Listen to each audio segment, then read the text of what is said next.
नमस्कार मंडळी. तर बघा आता आपण गहू भिजू टाकलेलं कुरवड्या करायला. तर आता हे भिजले, तर 4 दिवस झालं भिजू घातलं होतं.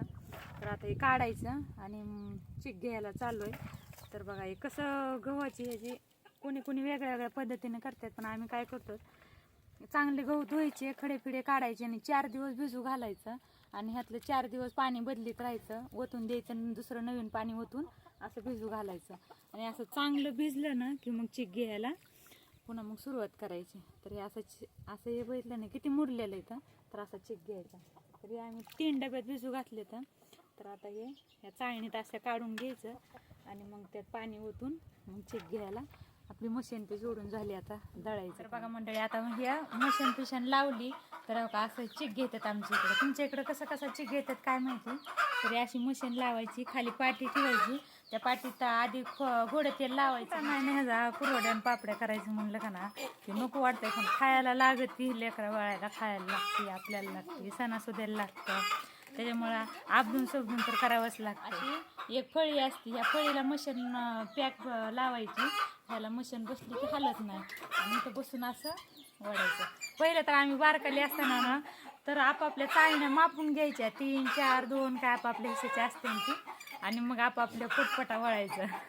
आता कसं असते, लग्न झाले की स्वतःच दळायचं, स्वतःच भिजू घालायचं, स्वतःच पिळायचं, स्वतःच शिकायचं. एवढं म्हणजे बालपण असतं.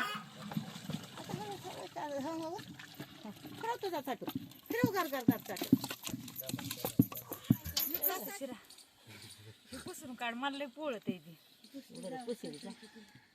चौकोन फिरव, चौकोन फिरव असा कडेडा खाली बुडापासून. नाही झालं, बुडापासून घे चाटू कर दे.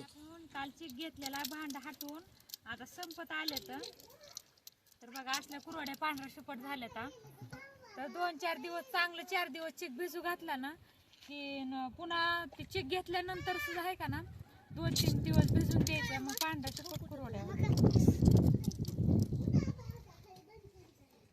बघा किती मस्त छान कलर आलाय, पांढरा शुपट आलाय बघा. तर बघा कसे येतात. ह्यात जिरे वगैरे टाकलेले नाही आम्ही, कारण ह्या वेजात अडकती जिरी सगळी, म्हणून टाकलेली नाही. तर बघा अशा प्रकारानं तुम्ही गहू भिजू टाकून मशीनीने चिक घेतला ना की भारी होतात कुरवड्या. कलर तर एकदम पांढरा येते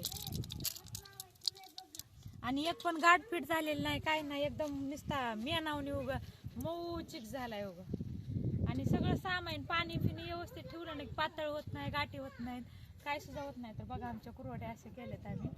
चला तर बघा ना, पूर्ण व्हिडिओ बघून आहे करा, आम्ही जसे केले तसे एकदा कुरवड्या करून बघा. नक्की पांढऱ्या शुभ्र नक्की छान होत्या. तर बाय.